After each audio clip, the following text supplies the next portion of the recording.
Incoming area.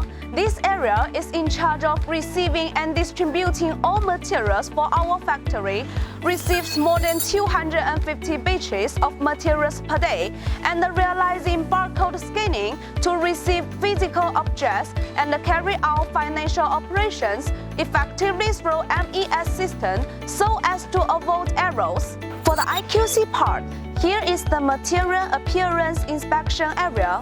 After receiving materials, arrange materials inspection by taking the number in IQC to be inspected billboard. Then materials will be sent to the raw materials warehouse.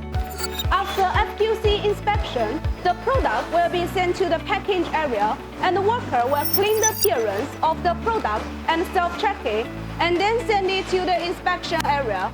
OQC will do full inspection for the appearance. The product will be packaged after the inspection is okay, and the package methods are depend on the product features.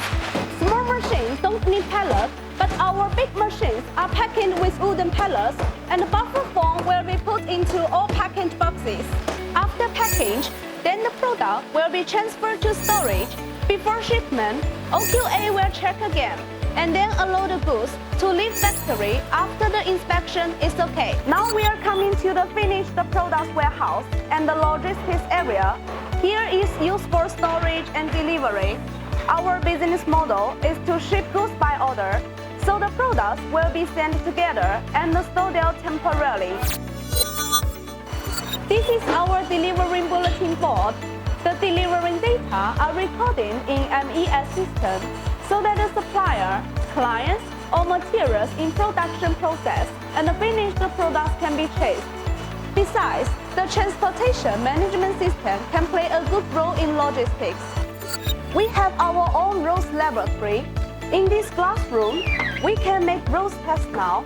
All products sent to EU countries should meet ROS standards.